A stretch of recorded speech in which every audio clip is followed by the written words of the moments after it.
Some of the key figures in the Battle of Adwa were Emperor Menelik II of Ethiopia, who led the largest army of about 100,000 troops from different regions and ethnic groups.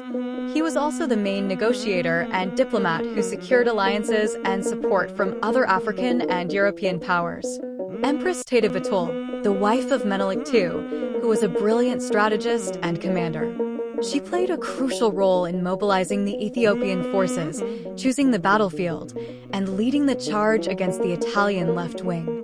She was also a respected leader and advisor who influenced Menelik's decisions. General Oreste Baratieri, the Italian governor of Eritrea and the commander of the Italian forces. He was under pressure from his government and public opinion to launch an attack on Ethiopia, despite his doubts and hesitations.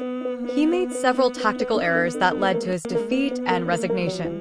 Ras Makoen Wolde Michael, the governor of Harar and the father of the future Emperor Haile Selassie. He was one of the most trusted and loyal generals of Menelik II, and he commanded the Ethiopian right wing that crushed the Italian center. He was also a skilled diplomat and administrator who helped consolidate Ethiopia's unity and modernization. Ras Alila Engaida Abba Niga, the governor of Merab Mel Lash, modern-day Eritrea, and a veteran of several wars. He was one of the most experienced and respected generals of Menelik II, and he commanded the Ethiopian left wing that routed the Italian right wing. He was also a fierce patriot and nationalist who resisted Italian occupation and colonization.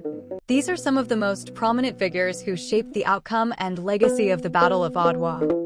How did Ethiopia resist colonization by European powers? Co-pilot. Ethiopia was one of the few African countries that successfully resisted colonization by European powers in the 19th and early 20th centuries.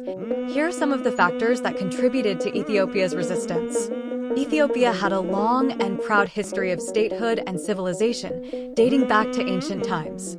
It had a strong sense of national identity and culture, as well as a centralized and stable government under Emperor Menelik II and his successors. Ethiopia had a large and well-trained army, equipped with modern weapons and tactics. It also had a network of alliances and treaties with other African states, who supported Ethiopia against foreign invaders. Ethiopia had a strategic location and terrain, which gave it an advantage over the European armies.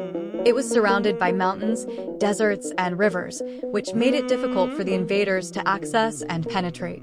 It also had a diverse climate and ecology, which posed challenges for the Europeans in terms of disease and logistics. 14. Ethiopia had a diplomatic and political savvy, which enabled it to negotiate and manipulate the European powers.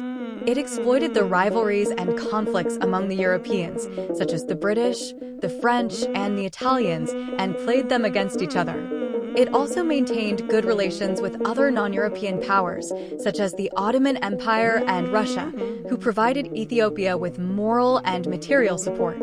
Due to the combination of these factors, Ethiopia successfully warded off the colonizing efforts of the European powers. It defeated the Italians in the Battle of Adwa in 1896, which secured Ethiopia's independence and sovereignty. It also resisted the British invasion in 1897 and the Second Italian invasion in 1935 to 1941.